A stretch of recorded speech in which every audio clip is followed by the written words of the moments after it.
بسم اللہ الرحمن الرحیم۔ السلام علیکم دوستو، گورنر مدینہ المنورہ نے کہا ہے کہ کسی بھی قومیت سے قطع نظر غیر ملکی کارکنوں کی دیکھ بھال ان کی صحت اور فلاح و بہبود کے لیے مناسب اقدامات ریاست کی کوششوں کا ایک حصہ ہے۔ غیر ملکی کارکنوں کے لیے نئے تعمیر ہونے والی رہائشی عمارتوں کا دورہ کرتے ہوئے شہزادہ فیصل بن سلمان نے کہا ہے کہ ہمارا مذہب ہم سے تمام ملازمین کے ساتھ ہمدردی کا سلوک کرنے کا درس دیتا ہے۔ ہم انہیں کسی بھی قسم کی جسمانی یا نفسیاتی بیماری سے دوچار نہیں ہونے دیں گے۔ انہوں نے مزید کہا ہے کہ تارکین وطن جو اپنی اور اپنے خاندان کی بہتر اور متوازن زندگی کے لیے یہاں آتے ہیں، جب تک وہ یہاں ہیں وہ اپنے ملک واپس نہیں چلے جاتے۔ ہماری یہ ذمہ داری ہے ہم ان کی سلامتی اور صحت کے لیے ہر ممکن کوشش کریں۔ شہزادہ فیصل بن عبدالعزیز یہ کارکن سعودی عرب کی ترقی میں اپنا حصہ ڈال رہے ہیں، یہ کسی قسم کا کوئی بوجھ نہیں ہے۔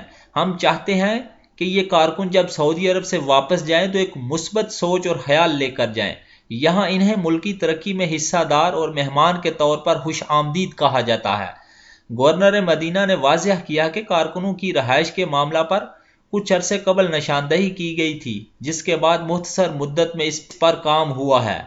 ضرورت کے پیش نظر اس کے ساتھ ساتھ بڑی تعداد میں کارکنوں کی رہائش کے منصوبوں پر بھی کام جاری ہے۔ مدینہ المنورہ میں کارکنوں کی رہائش کے 3 بڑے ہاؤسنگ پروجیکٹ جاری ہیں، جو آئندہ 3 ماہ کی مدت میں مکمل ہو جائیں گے۔ ان منصوبوں کی مکمل ہونے سے کارکنوں کے 40% رہائشی مسائل ختم ہو جائیں گے۔ وزارت بلدیہ اور دیہی امور کی جانب سے کارپوریشن کی حدود میں 5 نئے مقامات رہائش کے لیے مختص کیے گئے ہیں۔ نجی شعبہ اور سرمایہ کار آئندہ 18 ماہ میں یہاں رہائشی منصوبوں کی تعمیر مکمل کرنے میں مدد کریں گے۔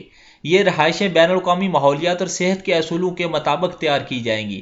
الحلیل کے علاقے میں جاری 39,000 مربع میٹر رقبے پر تعمیر کیے جانے والے رہائشی منصوبے کے دورے کے موقع پر شہزادہ فیصل بن سلمان کو بتایا گیا ہے کہ اس منصوبے میں 976 ہاؤسنگ یونٹ شامل ہیں۔ یہاں 3,000 کارکنوں کے لیے جدید ترین عمارتوں کا منصوبہ ہے، جہاں 900 نمازیوں کے لیے 2 منزلہ مسجد بھی تعمیر کی جا رہی ہے۔ یہاں کارکنوں کے لیے ایک الگ بلڈنگ میں کنٹین، سپر مارکیٹ اور جم بھی موجود ہوگی۔ مرکز صحت کے ساتھ خدمت کے دیگر دفاتر اور سیکیورٹی کے طور پر نگرانی کا بھی مکمل بندوبست کیا جا رہا ہے۔ مدینہ المنورہ میں کارکنوں کے لیے ان ہاؤسنگ پروجیکٹس کا مقصد پورے معاشرے میں صحت اور حفاظت کو یقینی بھی بنانا ہے۔ نجی شعبے کے کارکنوں کو سہولت فراہم کرنے سے وبائی امراض کے پھیلاؤ کو روکنے اور کارکنوں کو بہتر ماحول فراہم کرنے میں بھی مدد ملے گی۔ دوستو، میری ویڈیو اگر اچھی لگے تو اپنی رائے کا ضرور اظہار کیجیے گا اور میرا چینل گلف اردو نیوز ضرور سبسکرائب کیجیے گا اور بیل کا بٹن ضرور دبائیے گا۔ شکریہ۔ السلام علیکم ورحمۃ اللہ وبرکاتہ۔ فی امان اللہ۔